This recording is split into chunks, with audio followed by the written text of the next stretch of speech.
Hi Inderes TV viewers and listeners, and welcome to Inderes Defense Day. In this video, we'll be going through Bittium's defense and security business as an investment case and see what the business is all about and what drives it. And we're going to discuss the business with Bittium's CEO, Johan Westermarck. Johan, good to be talking to you. Thank you. Likewise. Let's start from the simple part. There are many people definitely who don't know Bittium. Of course, many also do. But if we talk about your business and the defense and security segment in specific, what is this business all about and what is its role for Bittium as a group? Well, it's Bittium established. We are soon 40 years old, and really wireless technology. Started with engineering services, working with Nokia. And quite soon also we started to work with Finnish Defence Forces, and then a few years ago really changed the strategy to increase the product business.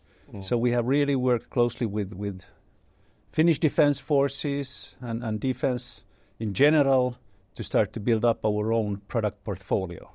And that's where the situation where we are today. In defense we have really competitive products. It's tactical networks, the whole architecture there, and of course then we have also medical business, remote diagnostics, medical grades analytics, and then we have engineering services, and all these have this embedded technology is the core competence what we have, world-class competence in that area. Right. And for the products specifically in defense and security, you mentioned wireless technologies. So can you open up a bit more? What are those products like? Yes, it's if you look at first, it's tactical communication.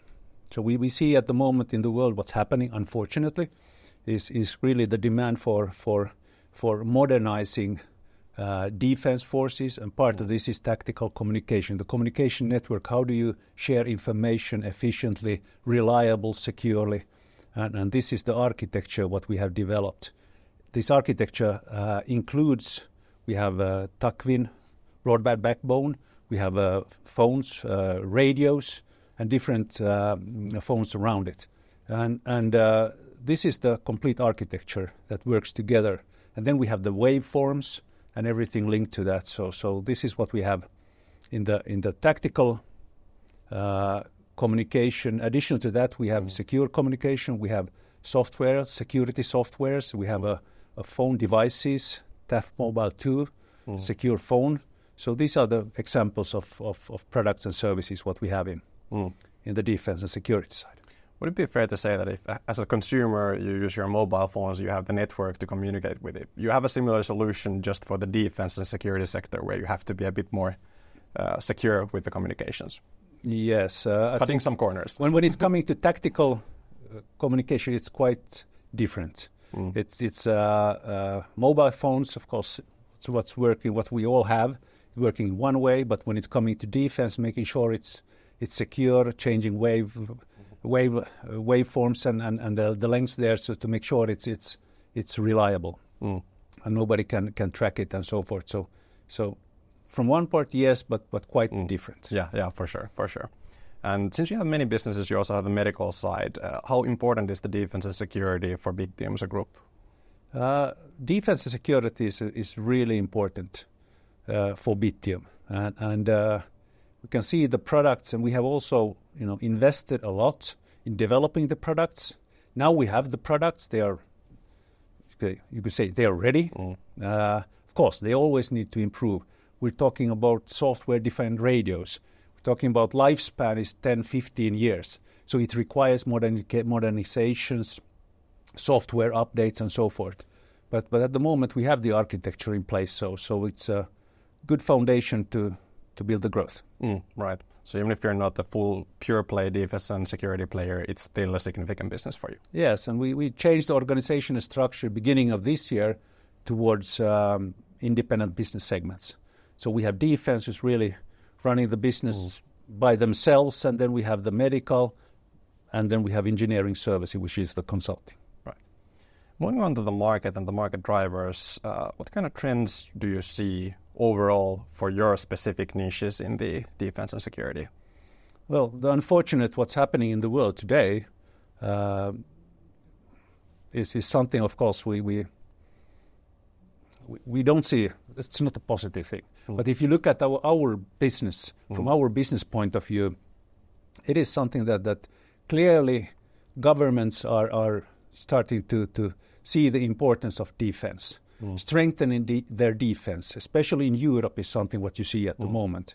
First wave of things what they're doing is consumables, ammunition. How do you get those volumes up? But next is how do you get the tactical communication, modernize, digitalize the tactical communication, making sure that everybody can communicate, all the different troops, Army, Air Force, Navy, everything is working seamlessly together. And here, this is where we come in. Right. And especially in Europe, you've seen kind of an uptick in demand or at least interest towards these solutions. Yes, definitely. Yeah. And if we think of the overall market demand, how it's developing going forward, do you think we're now looking at a more stable market after a certain uptick in the interest, or are we more still in a growth market for you? I would say that defense, again, if we look at defense markets, it's not something that changes quarterly. It's something that we're talking years, 5 years, 10 years. So the change what we see at the moment, what's happening, modernizing the defenses, it's for the years coming. It's not something that's going to be fixed this year and next year. We are looking for the next 5 years, 10 years. Right. So the outlook for the demand overall is very good. Right? At the moment, we see from a defense point of view, the market is there. Yeah, sounds good. Thinking about your specific advantages and maybe also disadvantages in the market, where are you better than others with your defense and security solutions, and where do you also lack? How do you see this balance?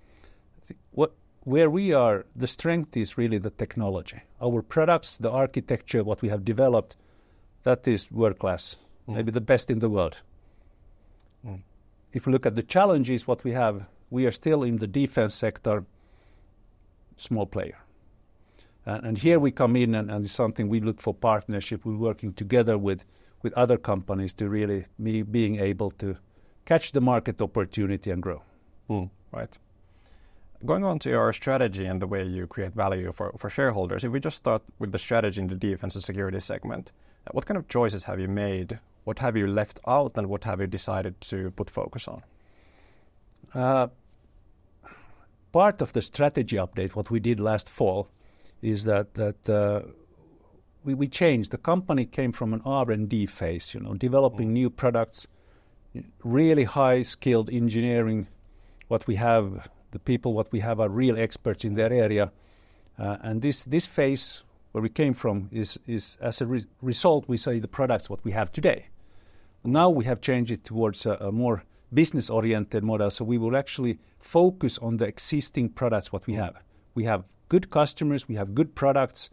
Now focus on the products, making them even more, improving them even further, and making sure that the lifetime, the life cycle, when we say that our products in the defense, when we go out there, they're out there 15 years. How do we make sure that they all stay competitive and really top-class products in the area, what they should be doing? So this is where we are focusing at the moment. Right. So pretty strict product focus right now, and more on the commercials and making sure these products are the ones that really stand out in the market. And getting the references, and we have references we have quite good. We are working with Finnish Defence Forces, which we are extremely proud of, and Finnish Defence Forces now as a part of NATO works as an excellent reference for Bittium. Yeah. If we think of the risks and challenges in your strategy, what do you think are the main challenges for you to overcome to be successful in the defense and security segment? I think it's sales. It's really the markets is there. The opportunities are there. Competition is fierce. But again, we have really good products.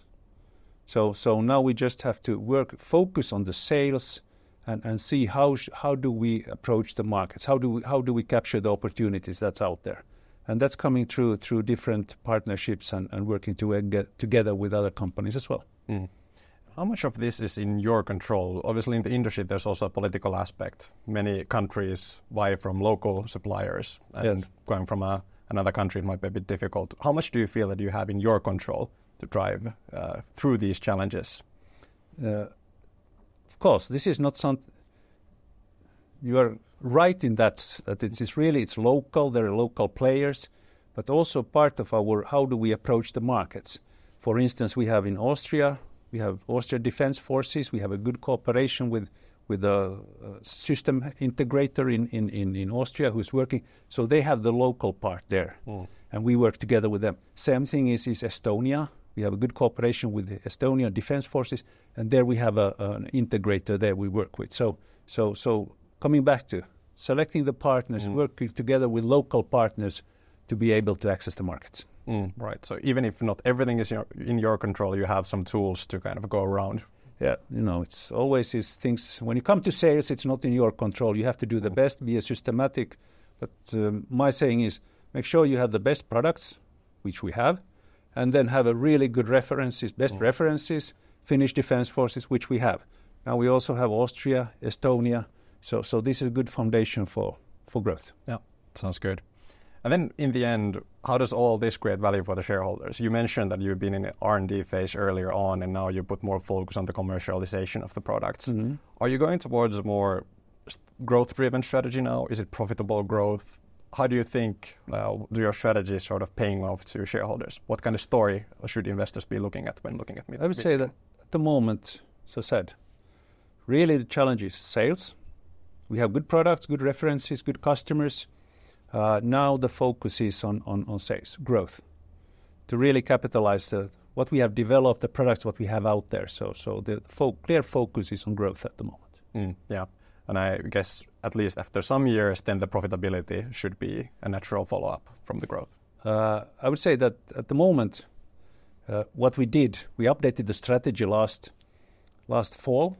And there we had, of course, we started working at the controls, having business controls in place, and then taking measures to improve the profitability. Look at the past, we have not been on the acceptable level in that area. And now we see positive signs that it starts to kick in. The actions we have taken, Q1 result is one example, but again, we have to keep the focus on making sure the profitability is on a good level, but then focus on growth. Yeah, all right. So growth and profitability, both of those are in play. Perfect. Thank you very much, Johan, for these comments. Thank you.